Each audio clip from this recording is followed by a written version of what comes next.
Greetings everyone. तो आज अपन start करेंगे one of the most important topic plea bargaining के साथ। सो बिफोर स्टार्टिंग टॉपिक मैं आपको बताना चाहूँगा कि प्ली बार्गेनिंग कहाँ कहाँ मैंशनड है। प्ली बार्गेनिंग का जो कॉन्सेप्ट है वो मैंशनड है सेक्शन 288 से लेके 300 तक ऑफ BNSS में। ये one of the most important topic है। चलो प्ली बार्गेनिंग को स्टार्ट करने से पहले अपन नोट्स पे चलते हैं, जिसके थ्रू अपन को और अच्छे से समझ में आएगा। अब प्ली बार्गेनिंग क्यों इम्पोर्टेंट है ये समझना बहुत ज़रूरी है। A वर्सेस B एक केस है जिसमें B जो है वो रैश एंड नेग्लिजेंट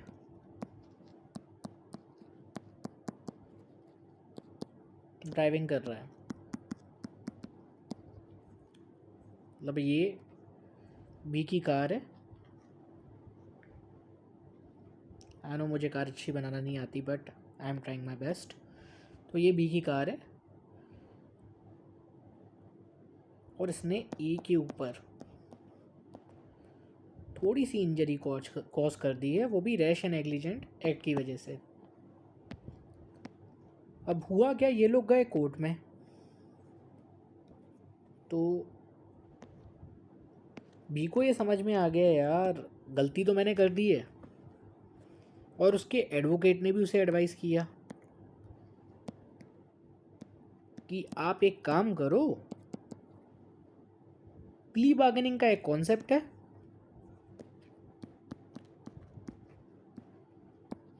कि आप एक्सेप्ट कर लो कि आप रैश एंड नेग्लिजेंट ड्राइविंग कर रहे थे,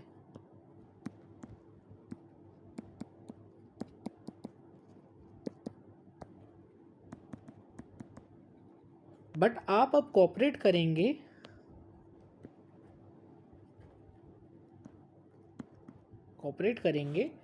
और एक म्यूचुअली सेटिस्फैक्ट्री डिस्पोजिशन करेंगे।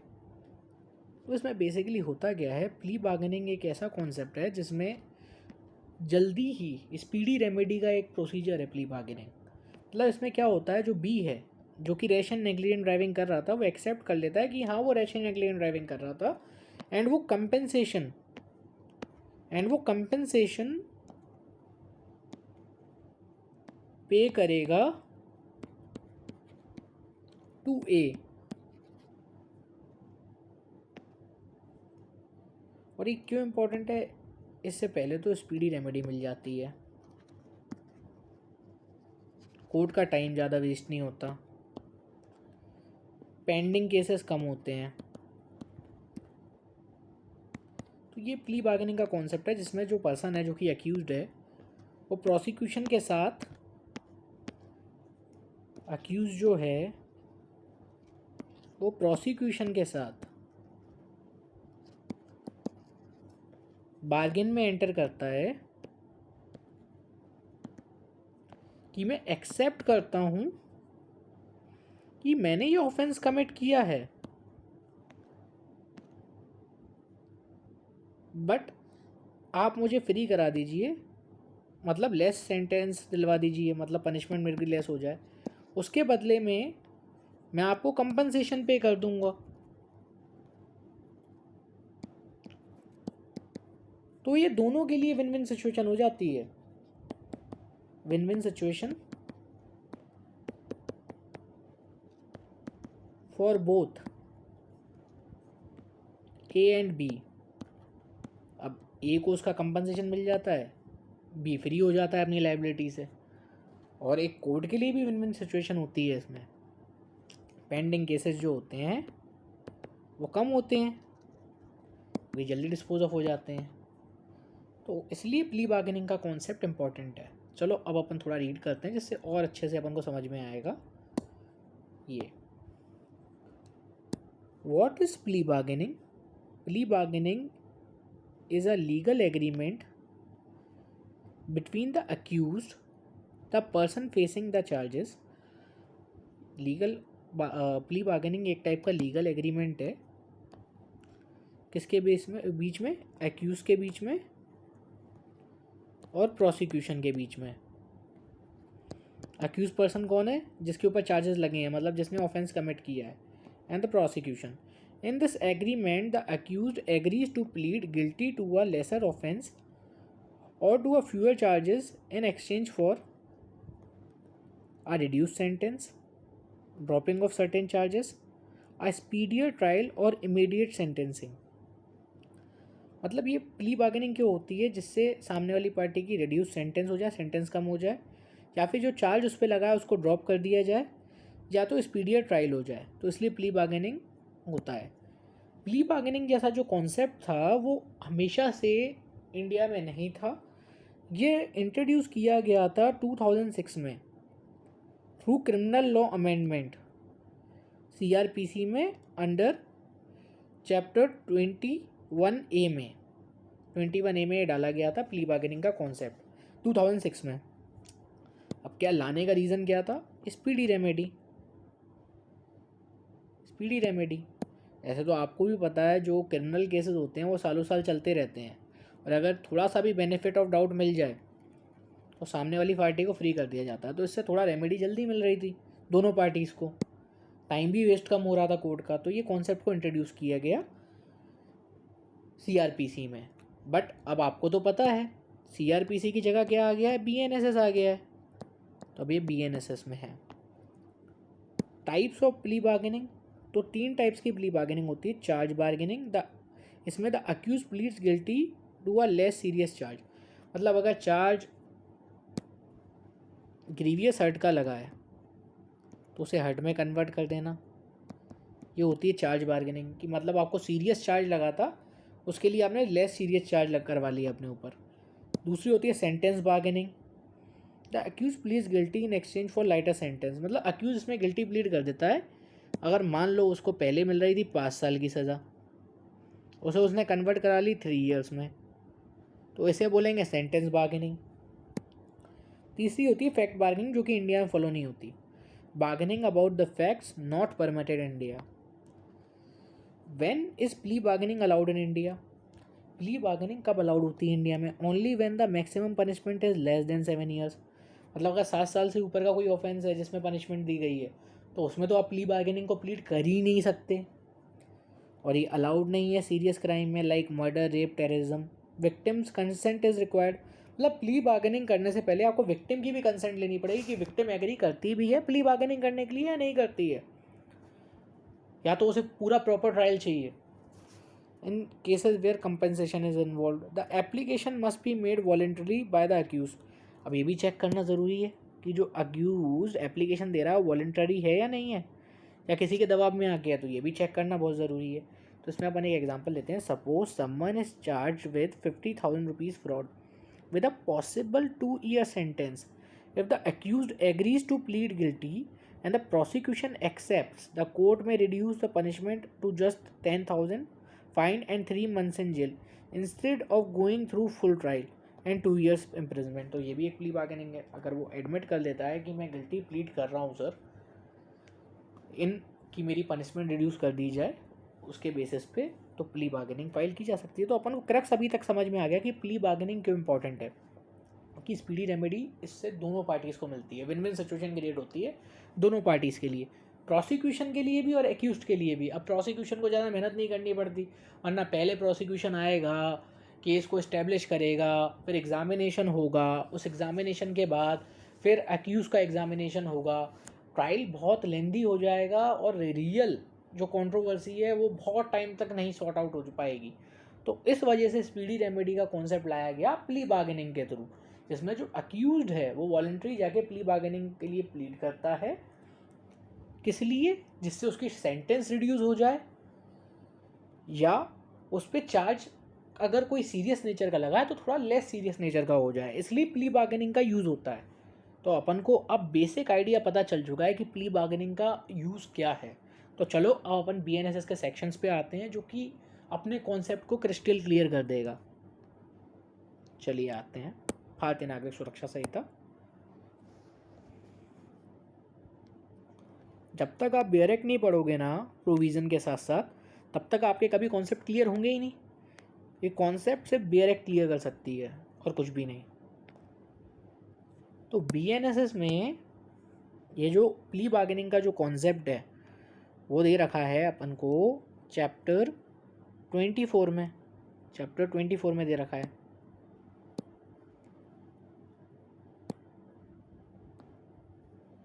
ये भी याद करना ज़रूरी है क्योंकि वो प्री में कभी कभार पूछ लेते हैं कि कौन से चैप्टर में प्ली बार्गेनिंग का कॉन्सेप्ट दे रखा है। अपन को ये याद करने की जरूरत नहीं कि वो 2006 में आया था, क्योंकि CRPC रिपील्ड हो चुका है, उसके बदले में BNSS आ चुका है। तो अब पढ़ते हैं application of chapter. Section 289 subsection 1, this chapter shall apply in respect of accused against whom the report has been forwarded by the officer in charge of police station under section 193, alleging therein that an offence appears to have been committed by him other than an offence which the punishment of death, of imprisonment for life, or of imprisonment of term exceeding 7 years has been provided under the law for the time being in force। तो पहला तो ये बोलता है कि police officer ने report भेज दी है किसको? मैजिस्ट्रेट को। कौन सी? पुलिस रिपोर्ट भेज दी है। तो इसमें अपन प्ली बार्गेनिंग प्लीड कर सकते हैं। कैसे कर सकते हैं? अगर वो जो ऑफेंस है उसकी पनिशमेंट डेथ ना हो, या लाइफ इम्प्रिजनमेंट ना हो, या एक्सीडिंग 7 ईयर्स ना हो, तो इसको और सिंपल लिख सकते हैं कि मतलब जो भी 7 साल से कम के ऑफेंसेस हैं, लेस देन 7 ईयर्स, उसमें आप प्ली बार्गेनिंग प्लीड कर सकते हो। इस बेसिक क्लॉज ए का क्रक्स ये है कि अगर पुलिस रिपोर्ट से कोई कॉग्निजेंस लिया है मजिस्ट्रेट ने, और अगर वो ऑफेंस जो है उसकी पनिशमेंट डेथ नहीं है, या लाइफ इम्प्रिजनमेंट नहीं है, या एक्सीडिंग 7 ईयर्स नहीं है, तो आप उसमें प्ली बार्गेनिंग प्लीड कर सकते हो। तो इसको सिंपल करेंगे तो यही होगा कि अगर किसी भी ऑफेंस की पनिशमेंट लेस देन 7 ईयर्स है तो उसमें प्ली बार्गेनिंग ली जा सकती है। अब आपको तो पता है कि कॉग्निजेंस मजिस्ट्रेट 2 टाइप से ले सकता है। एक ले सकता है पुलिस रिपोर्ट पे, इसमें दूसरा दे रखा है कंप्लेंट पे ले सकता है। तो अब ऐसे पढ़ते हैं clause B, a magistrate has taken cognizance of an offence on complaint other than an offence for which punishment of death or of imprisonment for life or of imprisonment of term exceeding 7 years has been provided under the law for time being in force, and after examining the complainant and witness under section 223 issued the process under section 227। तो पहले वाले में simple बोला कि police report पे अगर cognizance लिया, और दूसरे वाले में बोला अगर आपने कंप्लेंट पे कॉग्निजेंस लिया है। दोनों में रूल सेम रहेगा। अगर लेस देन 7 ईयर्स का इम्प्रिजनमेंट है तो आप प्ली बार्गेनिंग प्लीड कर सकते हो, वरना भाई साहब कोर्ट में ना हो, आप प्ली बार्गेनिंग प्लीड नहीं कर पाओगे, क्योंकि मैंडेटरी रिक्वायरमेंट है कि 7 ईयर से कम की पनिशमेंट होनी चाहिए उस ऑफेंस की। तो आप प्ली बार्गेनिंग प्लीड कर सकते हो। अब इसके कुछ और एक्सेप्शंस भी आ गए हैं। But does not apply where such offence affects the socio economic condition of the country or has been committed against a women or a child with the age of 14 years. तो भैया अब अपने पास plea bargaining के पूरे 4 exceptions हैं कि कब कब प्ली बार्गेनिंग अपन प्लीड नहीं कर सकते। चलिए मैं आपको बताता हूँ। पहले तो आप प्ली बार्गेनिंग तब प्लीड नहीं कर सकते जो ऊपर की कंडीशंस दे रखी हैं, मतलब अबव 7 ईयर्स इम्प्रिजनमेंट, तो आप प्ली बार्गेनिंग प्लीड नहीं कर सकते। अगर कोई ऑफेंस सोशियो इकोनॉमिक कंडीशन को इफेक्ट करता है कंट्री की, तो आप प्ली बार्गेनिंग प्लीड नहीं कर सकते। अगर अगेंस्ट वुमेन कोई ऑफेंस हुआ है तो आप प्ली बार्गेनिंग प्लीड नहीं कर सकते। अगर किसी चाइल्ड जो कि बिलो है 14 ईयर्स, तो आप प्ली बार्गेनिंग प्लीड नहीं कर सकते। तो ये 4 कंडीशंस है जब आप प्ली बार्गेनिंग प्लीड नहीं कर सकते। अगर ऑफेंस 7 साल से ज़्यादा की पनिशमेंट होल्ड करता है, या तो कोई सोशियो इकोनॉमिक ऑफेंस है, या किसी वुमेन के अगेंस्ट किया गया है, और अगर जो चाइल्ड है जो कि बिलो 14 ईयर्स है उसके अगेंस्ट कोई ऑफेंस किया गया है। तो ये आप प्ली बार्गेनिंग किसी भी केस में प्लीड नहीं कर सकते अगर ये सारी चीज़ें में आ रहा है वो तो। Subsection for the purpose of subsection 1, the central government shall by notification determine the offence under the law for the time being in force, which shall be the offence affecting the socio-economic condition of the country. अब इसमें ये तो बता दिया कि socio economic condition country को कौन सा इफेक्ट कर रहा है, उसे डिटरमाइन कौन करेगा कि कौन सा ऑफेंस सोशियो इकोनॉमिक कंडीशन को इफेक्ट कर रहा है, तो वो बताएगी आपको सेंट्रल गवर्नमेंट CG। अब आते हैं दूसरे सेक्शन पे, section 290 application for plea bargaining. Section 290 subsection 1, a person accused of an offence may file an application for plea bargaining within a period of 30 days from the date of framing of charge in the court in which such offence is pending for trial. अब इसमें time limit बताई गई है कि आप plea bargaining की application कब file करोगे। After framing of charge with in 30 days, 30 days के अंडर में आपको प्ली बार्गेनिंग की एप्लीकेशन फाइल करनी पड़ेगी उस कोर्ट में जहाँ पे वो पेंडिंग है ट्रायल के लिए, ठीक है। 30 डेज़ का टाइम बताया गया इसमें।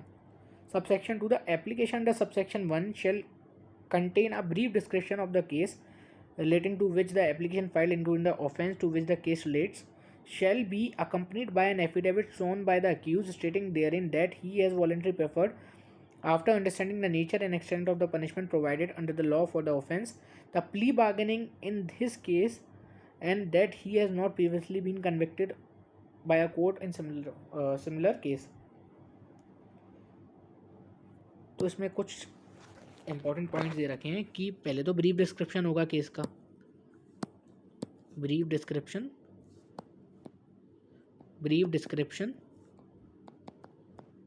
ऑफ केस, जो कि एफिडेविट के साथ अकम्पनी करेगा।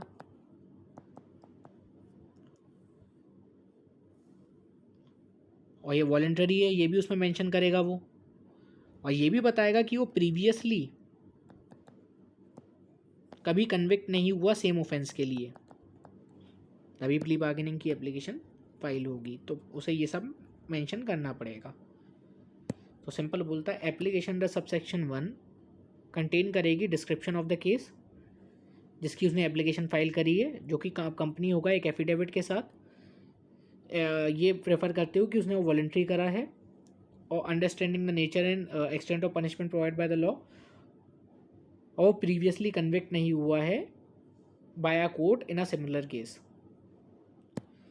Subsection 3, after receiving a application under subsection 1, the court shall issue notice to public prosecutor or the complainant of the case and to the accused appear at the date for the case. एक बार application receive करने के बाद notice issue किया जाएगा, किस किस को, पहले तो पब्लिक प्रोसिक्यूटर साहब को, फिर दूसरा कंप्लेनेंट को जिसने केस फाइल किया है, और अक्यूज्ड को भी, कि कब आपको अपीयर होना है फॉर म्यूचुअल सेटिस्फैक्ट्री डिस्पोजिशन के लिए। Subsection 4, when the public prosecutor or the complainant of the case and the accused appear on the date fixed under subsection 1, the court shall examine the accused in camera, court examine करेगी उस accused को कैमरे में जब वो appear होते हैं। where the other party in the case shall not be present to satisfy itself, accused has filed an application voluntary and where. Clause A, the court is satisfied the application has been filed by the accused voluntarily. अगर court is satisfied है कि वो जो application accused ने file करी है वो voluntary है, मतलब किसी के दबाव में नहीं करी है, तो वो प्रोवाइड करेगी नॉट एक्सीडिंग 60 डेज का टाइम पब्लिक प्रोसिक्यूटर को या कंप्लेंट को of the case and the accused to work out a mutual satisfactory disposition.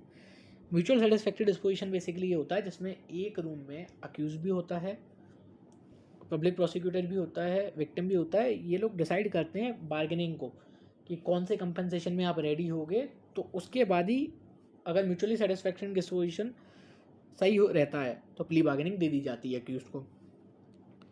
which may include giving the victim accused the compensation other expenses during the case and thereafter fix the date for further hearing. B, the court finds that the application has been filed involuntarily, अगर court को ये लगता है जो application file की गई है accused के द्वारा वो इनवॉलेंट्री है, और या तो वो प्रीवियसली कन्विक्ट हो चुका है कोर्ट में जिसमें वो अभी चार्ज है, it shall proceed further in accordance with the provisions of the Samhita at the state of application has been filed under subsection। तो नॉर्मल केस चालू हो जाएगा फिर। सेक्शन 291 में गाइडलाइंस दे रखी है म्यूचुअल सेटिस्फैक्ट्री डिस्पोजिशन के लिए कि क्या गाइडलाइंस फॉलो होंगी म्यूचुअली सेटिस्फैक्ट्री डिस्पोजिशन के लिए.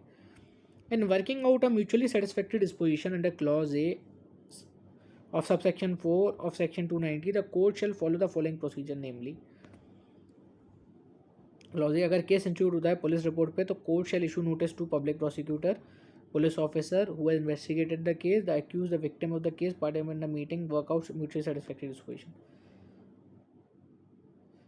अब इसमें सिंपल बोल रखा है क्लॉज ए में अगर म्यूचुअली सेटिस्फैक्ट्री डिस्पोजिशन करना है तो जो अगर वो पुलिस रिपोर्ट पे केस इंस्टीट्यूट हुआ है तो किस किस को नोटिस जाएगा.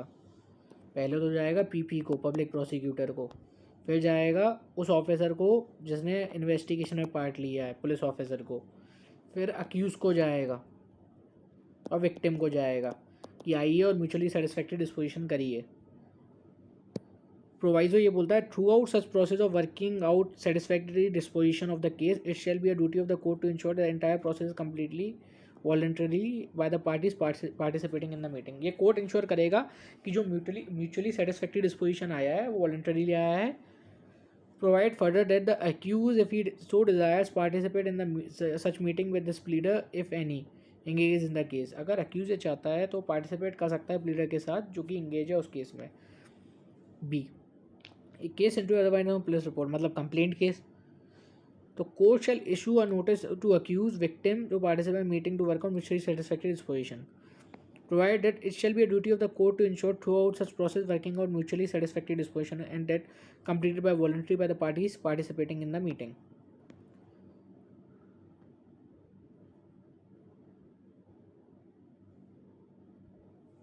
Section 292 report of mutually satisfactory disposition to be submitted. अब क्या रिपोर्ट होगी. Where in a meeting under section 291 a satisfactory disposition of the case has been worked out. जो मीटिंग हुई है सेक्शन 291 में उसमें कोई सेटिस्फैक्ट्री डिस्पोजिशन वर्कआउट हो गया है मतलब सही तरीके से हो गया है. कोर्ट प्रिपेयर करेगी report of such disposition and shall be signed by the presiding office of the court and all other persons who participate in the meeting. If no such disposition has been worked, the court shall record such observation and proceed further in accordance with the provisions of the Sahita from the stage of subsection 1 of section 290 has been filed in such case. Court check करेगी फिर sign करेगी उस पर mutually satisfactory disposition के अगर वो workout हुआ है और उन सब पर्सनस का भी साइन होगा जो म्यूचुअली सेटिस्फैक्ट्री डिस्पोजिशन में जिसने पार्ट लिया है. अगर वो नहीं होता है तो वापस से फिर नॉर्मल ट्रायल चलेगा. Section 293 disposal of case.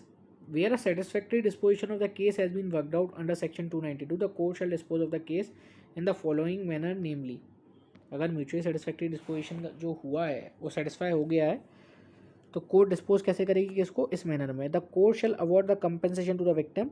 Court award करेगी विक्टिम को compensation according with the disposition under section 292 quantum of punishment releasing the accused on probation of good conduct. सुनने के बाद पार्टीज़ को सुनने के बाद पनिशमेंट डिसाइड करेगी कोर्ट कि क्या पनिशमेंट देनी है अक्यूज़ को और अगर वो उसे रिलीज़ कर सकती है प्रोबेशन ऑफ गुड कंडक्ट के अंदर और आफ्टर एडमोनेशन अंडर सेक्शन 2401. प्रोबेशन मतलब उसे फ्री कर देना एक बॉन्ड लेके कि वो आगे फ्यूचर में ऐसा कोई ऑफेंस कमिट नहीं करेगा. एडमोनेशन का मतलब है धमकी देने के बाद कि अगली बार से तुम ऐसा कोई ऑफेंस नहीं करोगे तो रिलीज़ कर देगी उसे. After hearing the parties under clause A, if the court is of the view that section 401 of the provisional section probation of offender act and other law of timing for the test probation पे छोड़ देगी. अब ये सी और D सबसे important clause हैं. सी में ये बोला गया है पार्टीज़ को हेयर करने के बाद क्लॉज बी में अगर किसी ऑफेंस की अगर मिनिमम पनिशमेंट दे रखी है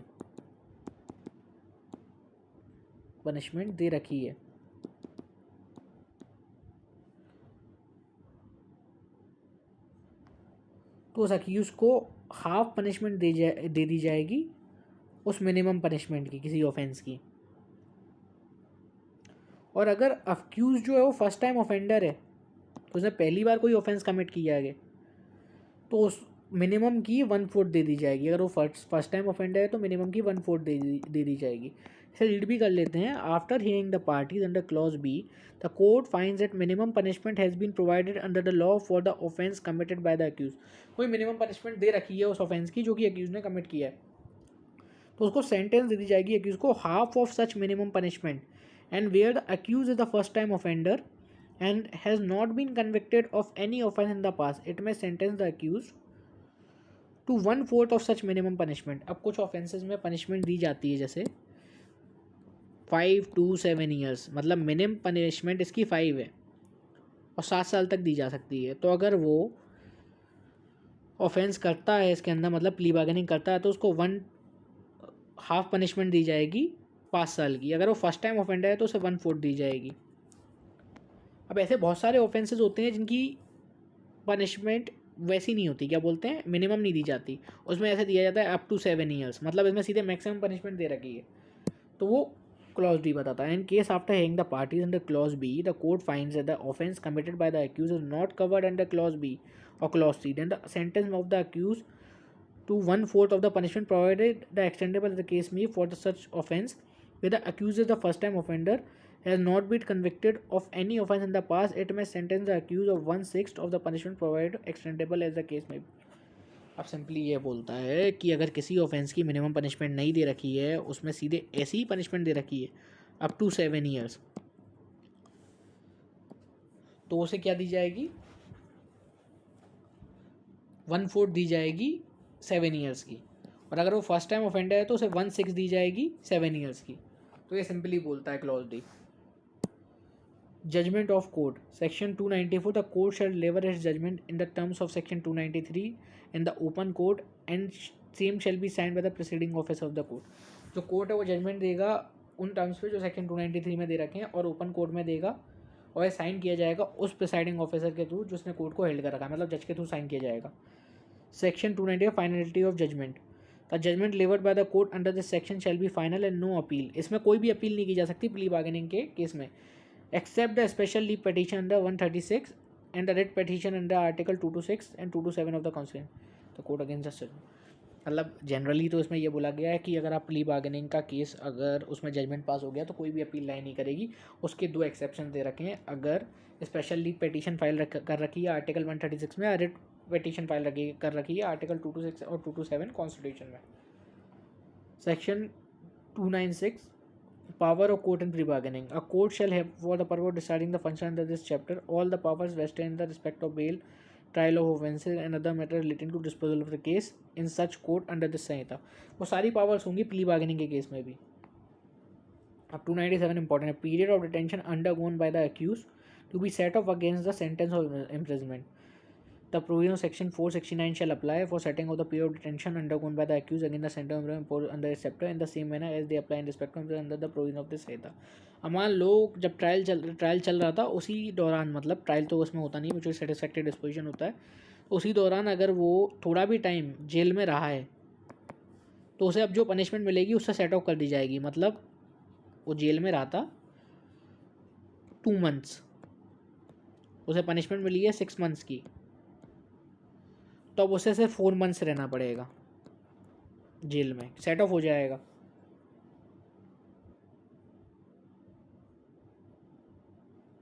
ये सेविंग्स इंपॉर्टेंट नहीं है। 299 बहुत इंपॉर्टेंट है। Statement of accused not to be used notwithstanding anything contain any law for the time being in force, the statement of facts stated by the accused in the application of plea bargaining filed under section 293 shall not be used for any purpose except for the purpose of the अब उसने कोई चीज़ में plea admit कर रखी है कि मैंने offence commit किया है तो वो इसी चैप्टर में यूज़ होगा। अगर मान लो प्ली बार्गेनिंग में म्यूचुअली सेटिस्फैक्ट्री डिस्पोजिशन नहीं आता है तो ऐसा नहीं होगा कि नॉर्मल ट्रायल चल रहा है तो इसी स्टेटमेंट को उसके यूज़ कर लिया जाएगा उस केस में। ये प्रोटेक्शन के लिए होता है उस पर्सन की जिसने प्ली बार्गेनिंग को प्लीड किया है। और सेक्शन 300 बोलता है नॉन एप्लीकेशन ऑफ चैप्टर, ये कब अप्लाई नहीं करेगा ये चैप्टर, ये चैप्टर अप्लाई नहीं करेगा जुवेनाइल और चाइल्ड के ऊपर, जो कि डिफाइंड है in section 2 of juvenile justice care and protection of children act 2015। अब प्ली बार्गेनिंग के कुछ बेनिफिट्स होते हैं तो वो अपन यहाँ लिख लेते हैं, मतलब नोट्स पे ही लिख लेते हैं, ज़्यादा बेस्ट रहेगा। प्ली बार्गेनिंग के क्या बेनिफिट्स होते हैं, बेनिफिट्स ऑफ प्ली बार्गेनिंग। पहला benefit faster justice,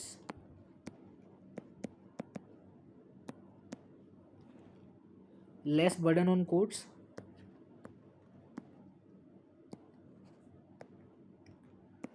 faster justice,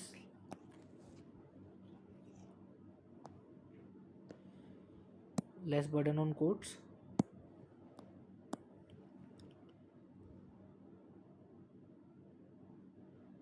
victim satisfaction, मतलब जल्दी विक्टिम को अगर क्लेम मिल जाएगा तो विक्टिम भी तो सेटिस्फाई होगी, victim satisfaction, rehabilitation of first time offenders, मतलब जल्दी केस फ्री होगा तो वो भी रिहेबिलिटेट होगा, rehabilitation of first time offenders.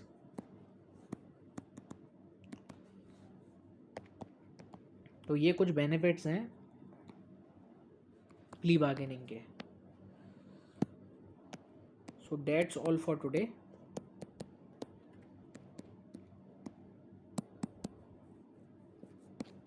Thank you so much. अगर आप विश करते हैं तो प्लीज़ मेरे चैनल को सब्सक्राइब कीजिए, लाइक कीजिए, अगर कोई डाउट है तो कमेंट भी कीजिए, जिससे मुझे मालूम चल सके कि मेरी जो समझाई हुई चीज़ें वो आपको समझ में भी आ रही हैं या नहीं आ रही। So thank you so much. That's all for today.